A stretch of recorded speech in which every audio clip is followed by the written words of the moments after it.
क्या आप सितंबर 2024 का एग्जाम देने जा रहे हैं और अभी तक आपका सिलेबस कंप्लीट नहीं हुआ है, चाहे आप ग्रुप 1 दे रहे हो, चाहे ग्रुप 2 की प्रिपरेशन कर रहे हो या सीए इंटर के अंदर आप दोनों ग्रुप्स की प्रिपरेशन कर रहे हो, तो देखो लॉजिकली तो आपका सिलेबस अभी तक हो जाना चाहिए था और रिवीजन मोड स्टार्ट हो जाना चाहिए था। लेकिन बहुत से ऐसे स्टूडेंट हैं जिनका अभी तक सिलेबस पूरी तरीके से कंप्लीट नहीं हुआ है। तो आज की इस वीडियो में हम उन्हीं स्टूडेंट्स के ऊपर बात करेंगे और उनको ये बताएंगे कि आपको इस क्रूशियल टाइम में, जो लास्ट के 2 महीने बचे हैं, यहाँ पे क्या स्टेप्स लेने चाहिए। तो चलिए इसी के साथ वीडियो को स्टार्ट करते हैं, जिसका नाम है सिलेबस नॉट कंप्लीटेड। तो देखिए,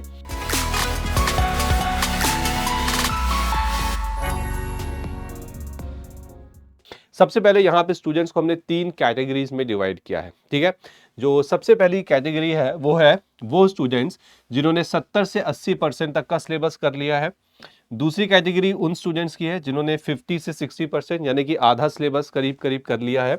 और तीसरी कैटेगरी उन स्टूडेंट्स की है जिन्होंने अभी सिर्फ 10 से 20% ही कराई, यानी कि उनकी पढ़ाई अभी जस्ट स्टार्ट हुई है। तो ये जो 3 कैटेगरीज के स्टूडेंट्स हैं, इनको अब क्या करना चाहिए वो मैं आपको बताता हूं। सबसे पहली चीज, आपको बिल्कुल जोर शोर से अपनी पढ़ाई पे लग जाना चाहिए। बिल्कुल भी आपको यहाँ पे टाइम वेस्ट अब नहीं करना है। आप एक दिन, आधा दिन भी यहाँ पे वेस्ट नहीं कर सकते। अब थोड़ा स्पेसिफिक होके बात करते हैं, तो वो स्टूडेंट्स जिन्होंने 70-80% अपना सिलेबस कर लिया है, सीधी सीधी बात है कि आपको अपना रिवीजन स्टार्ट कर देना है। और रिवीजन करने के लिए मैं आपको सजेस्ट करूंगा ग्रूमिंग एजुकेशन एकेडमी की perfect revision book, PR book के नाम से जाते हैं। इंडिया की one of the best revision book है। तो आप ये बुक अगर आपके पास है, बहुत अच्छी बात है, नहीं है तो इस बुक को लीजिए और अपना रिवीजन फटाफट स्टार्ट करिए, ठीक है।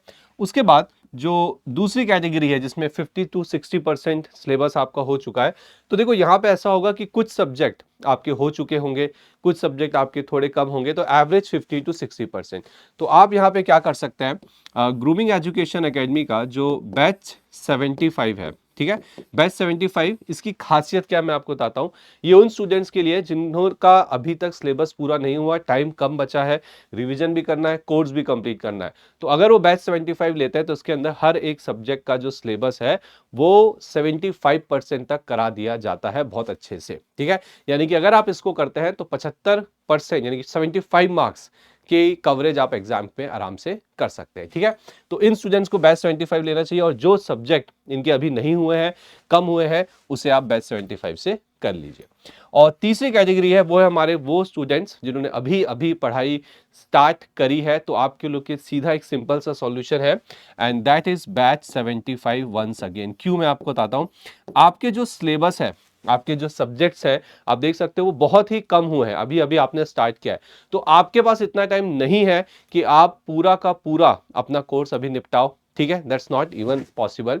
अदरवाइज ना तो रिवीजन हो पाएगा और ना ही मॉक टेस्ट पेपर हो जाएंगे, ठीक है। तो यहां पे आपके लिए सॉल्यूशन ये है कि अगर आप बैच 75 लेते हैं, बैच 75 की बात कर रहा हूं, तो फायदा ये होगा कि आप हर सब्जेक्ट के अंदर 70 से 75% तक की कवरेज करते हैं।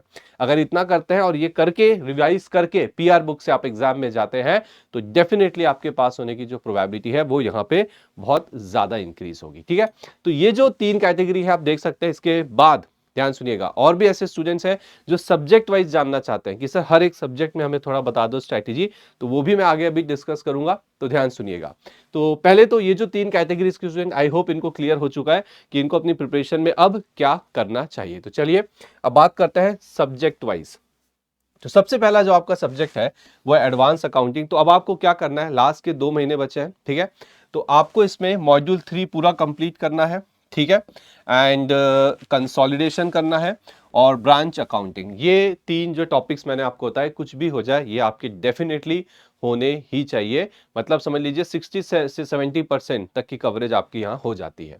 लॉ में अगर मैं बात करूं तो company law and other law आपको करना है। इनकम टैक्स और GST में, इनकम टैक्स में आपको 5 हेड्स करने हैं सबसे पहले।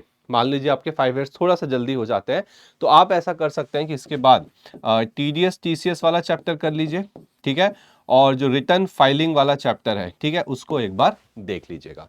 और GST में बात करूं तो यहां तो आपको सारे चैप्टर्स करने ही है।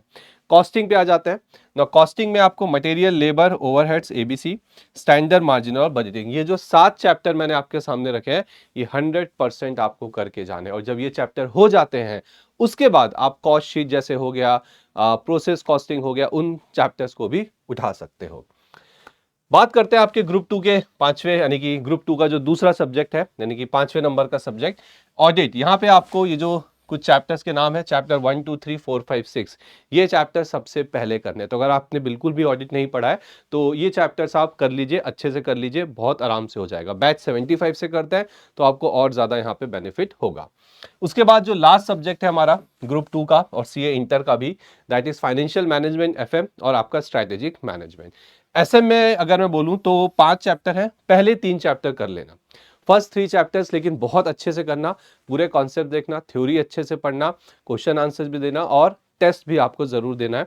एंड फाइनेंशियल मैनेजमेंट में sources of finance, capital structure, leverage ratio and WCM यानी कि वर्किंग कैपिटल मैनेजमेंट, ये चैप्टर्स आपको करने जरूरी हैं। तो देखो, हमने सब्जेक्ट वाइज देख लिया, तो वो सारे स्टूडेंट जिनको सब्जेक्ट्स में प्रॉब्लम आ रही थी उनकी भी क्लैरिटी हो गई, और वो सारे स्टूडेंट जो कि जिनका अभी सिलेबस स्टार्ट हुआ है या आधा हो चुका है या काफी हद तक हो चुका है, उनको भी अब समझ में आ चुका है कि उनको कहां से अपनी कवरेज करनी है, यानी कि PR बुक और बैच 75 इज द की।